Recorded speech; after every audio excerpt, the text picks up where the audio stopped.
Welcome to this week's Fibro section. I'm not in frame. Let me move over a bit.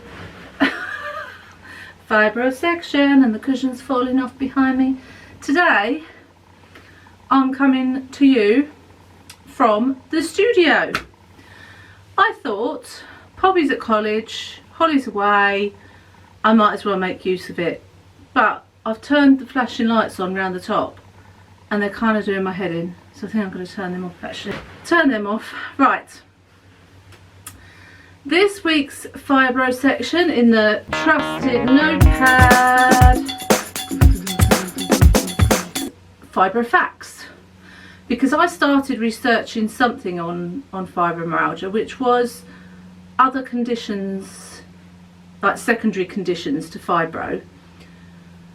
But to be honest, there wasn't a lot of information that I found on secondary conditions to fibro, and I know a lot of people have other illnesses other than fibromyalgia, but I don't know an awful lot about it, and it could be anything.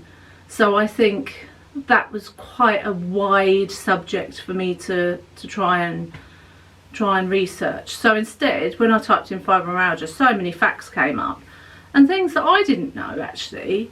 So I learned some things from it, and also it's nice just to have a bit of clarity. So, and there's also people here that are watching this that may be newly diagnosed and don't know much about fibromyalgia. So I thought this would be a good video, Fibro Facts, for past and present viewers. Okay, so let's get going. So Fibro Facts, let me find where to hold it there out of shot. So like I say, today I want to bring you a bit of a different video on Fibro Facts, which could be interesting, informative, or just bring some comfort to know that you're not alone, really. Fibromyalgia, sorry, I'm trying to get the pad out of shot. It's not good. Trusted notepad, get out of shot. Fibromyalgia is a condition that causes widespread pain and fatigue. Symptoms of fibro vary from person to person, which we know. The main symptom is pain all over your body. There is no cure for fibro, but treatments like painkillers, talking therapies, and exercise programs may help ease some of your symptoms. It's not clear what causes fibro. It can start after a stressful event, an illness, infection, or trauma. So it can start from any of those. Does fibro shorten life expectancy? There are periods of flare-ups. However, it is unlikely that symptoms will ever disappear altogether. So it's not going to, you know, even if you get to a point where you can manage a fibro, it's not going to get to a point where it's probably going to disappear altogether. I've only heard of like 1 or 2 cases in the whole world that feel like they've completely cured from fibromyalgia, but that's very rare. But fibromyalgia is not life-threatening, and it does not reduce life expectancy. So you might have, like I'm saying, the secondary conditions. You may well have other conditions that might shorten life expectancy, but fibromyalgia itself doesn't do that. Fibromyalgia affects as many as 4 million Americans 18 and older. The average age range at which fibro is diagnosed is 35 to 45 years old, but most people have had symptoms including chronic pain that started much earlier in life. Like I've said before, I can pinpoint in my life many times when fatigue took over my body, and that was at school. That was when I was at school, and then it went into my career as well. And I remember feeling so exhausted after a day's work that I couldn't put one foot in front of the other, but I just thought that was normal. I didn't think there was anything wrong with that. I thought, well, everyone must feel like this, but obviously not. Fibromyalgia is more common in women than men, but men do get it, and I have quite a few Twitter followers that are men with fibromyalgia too, but it is more women, I think. Fibro is a real condition. It's not a made-up condition. It is caused by a malfunctioning nervous system. So I knew it was something with the nervous system, but I didn't know that that's what the thing was. There's another thing to do with the brain I'll talk about later. Does fibro make you gain weight? Medication that can be prescribed for fibro pain can cause weight gain, like pregabalin, which increases your appetite. That, with a reduction in movement, can cause weight gain. Now next week I am going to take you on my weight journey in the fibro section, so definitely subscribe for that. If you're not subscribed already to my channel, go ahead, click on the subscribe, click on the bell so you receive all the notifications, and then you won't miss any of my sections. Fibro doesn't compromise your immune system, although secondary illness can affect your immune system, like arthritis. Arthritis is an immune, what is it called? Is it autoimmune disease? Something like that anyway. Because I know my mum has it, so I think it's something called that, I don't know.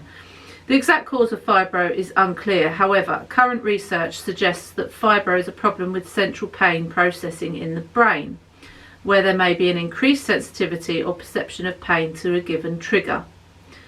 So that's what I was going to say to you about the brain. So I'll repeat it. It's a problem with the central pain processing in the brain. So the brain has trouble processing pain. So what pain, there shouldn't be pain, there is, because the brain's having trouble, and that has been brought on by illness, trauma or infection. That's what has brought that on. Is fibro caused by a virus? The Epstein-Barr virus and the viruses that cause flu and hepatitis B and C have all been implicated in the development of fibro. Weight loss can help reduce the pain with fibro, but easier said than done, as you will find out in my next week's section. Fibro can affect your ability to lift, carry, push, pull and grasp. It may also affect bending, lifting, walking and performing other common actions.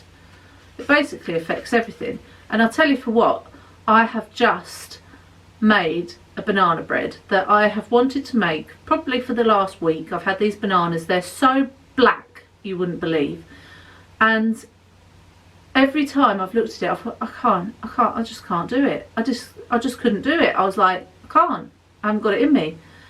But today, probably starting college, I was thinking I'm going to make it. I'm going to make the banana bread today. So I did, but it's hurt my hands so much from just making that banana bread. So it affects everything, absolutely everything. Even the way I'm sitting now, I'm sitting on a beanbag. You can't see it, but I'm sitting on a beanbag with my feet tucked under, so it's putting pressure on my toes. So by the end of this filming, my toes are really going to hurt, because it just, ow, actually I've got cramp now. I've said that I've got cramp. Right, anyway, let's get on. Many people with fibro continue to work full or part-time, but the chronic pain and fatigue makes it very difficult. One fact I found stated that the weather change does not affect fibro pain. What utter rubbish. I mean, what fact is that? Who wrote that? Because I want to know who they are. Weather affects my fibro so much. Literally for the last 2 weeks, I'd say now, every day about 2:30 in the afternoon I end up in a flare-up. Every day, every single day. And that's due to the weather change. So who wrote that? I want to know who wrote that. Well, I wrote that, but who made that statement, because it's not true. Fibromyalgia can be identified as a disability, and you can apply for PIP if you're unable to work, or PIP, but it is very hard to get, and I know a lot of people who have had to contest it, and it's the most stressful time that I ever have in my life. So I will attach my PIP video that I made for you that has been very popular, and it just goes through what I scored on what, you know. PIP is not good. Give me a job I can do, I will do it. I would rather do that any day over getting PIP. If your fibro is left untreated and you try to block it out, it can lead to permanent changes in the way your body perceives pain, resulting in increased sensitivity to stimuli. Now, this statement, I'm like, okay, so if your fibro is left untreated, but some people don't find a medication that helps them. I'm lucky that the nortriptyline seems to really help my pain, because when I reduced it, oh my goodness, my pain went through the roof. But some people don't find that medication. I'm not saying I never have pain, because I do. I have a lot of pain, but not all the time. It's sort of really controlled by weather and stress, my pain. But yeah, it's if you don't treat it, or you trying to block it out, I can get that, because you're fighting against your body and you can't do that. You've got to work with your body, not against it. So I get that, but it's the left untreated part. Does fibro show up on an MRI? This is interesting. An MRI may be able to detect brain activity connected to fibro pain. I never knew that. I thought there wasn't a test or a scan, apart from the trigger point test, that you know, predicted fibro. I didn't know that an MRI would do that, so that's really interesting. I don't know, I mean, I've never had an MRI for the diagnosis, so let me know if any of you have in the comments below. I'd be really interested to know. Exercise, I'm sorry, I'm going to say the swear word, I know you all hate it, but exercise does benefit all of the symptoms of fibro, including pain, fatigue and sleep problems, maintain bone mass, improve balance, reduce stress and increase strength. Right, I will attach my exercise video for you, and I probably do that most weeks. So if you haven't seen it, go check it out. And I know a lot of people say, I can't exercise, it just makes me worse. Build up to it slowly. Start off with some simple stretches. Simple stretches. I put some simple stretches in my shoulder and neck pain video, so go and check that out as well. But just build up to it slowly. I'm not talking about doing a full-on flipping, you know, cardio HIIT workout, because we can't do that. I couldn't do that, and I work out 3 or 4 times a week.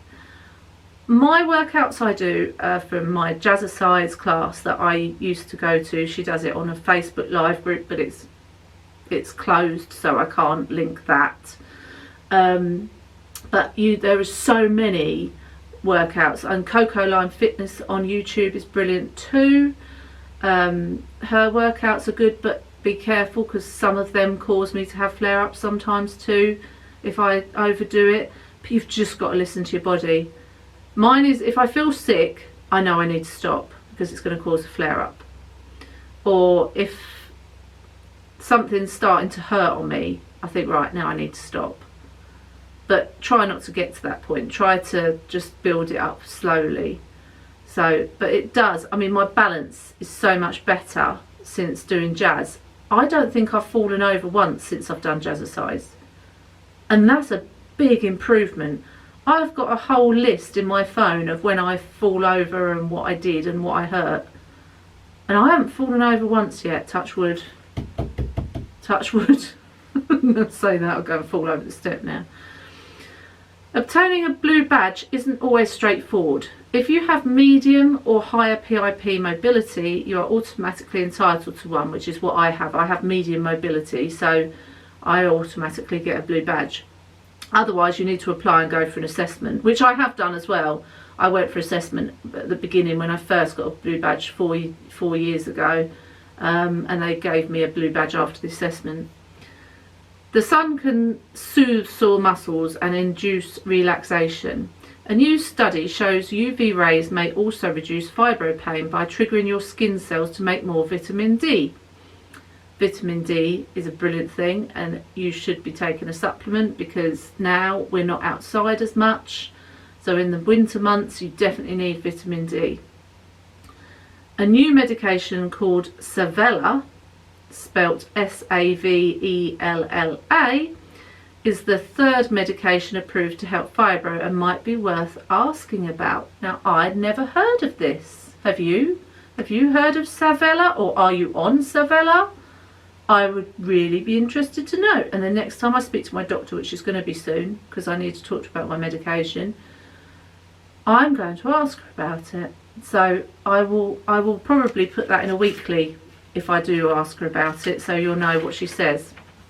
Fish oil has terrific anti-inflammatory properties which can help reduce fibro pain. It reduces the body's production of inflammatory hormones. I didn't know that either. So perhaps I best get some fish oil too. Nightshade vegetables include potatoes, peppers, eggplant and tomatoes. These all contain a toxin known as I can't read my writing. I think it says solarin, I don't know, that can increase inflammation in the joints. So basically try to avoid those nightshade vegetables. Fibro is a chronic disease that is often a lifelong condition, but it is not a progressive disease, meaning it won't get worse over time. I tend to disagree with this because my fibro got so much worse before I got the right medication to get to a point where I can just about cope. It also worsens at different times of the year with stress and other factors, so I guess the symptoms can get worse, but the actual condition remains the same. So what I think they're saying is that the fibromyalgia is there, and when you're diagnosed with it, that, you know, that's it. You've got your fibromyalgia, it's not going anywhere, but it's the symptoms that can get worse. Does that make sense? I hope you found any of these facts useful, knowledgeable, or just cementing what you already knew. Or like I say, maybe you're new to your diagnosis and you've come here for the first time wanting some help. So that way, maybe you've learnt a bit more. Make sure that you've subscribed and you've hit that bell, like I say, so you don't miss any times that I upload. All I ever want to do is to help people. I just feel like through my experience, I know that a lot of professionals don't know how to treat fibro or how to advise. Therefore, if I research it and I bring these videos to you, you can learn along with me. So don't forget to give it a big thumbs up, drop me a nice comment, and I'm going to see you all on Saturday for the weekly. Now, I've got to run to the camera to put my hand over it, but I've got to get up first. Bear with. Bye.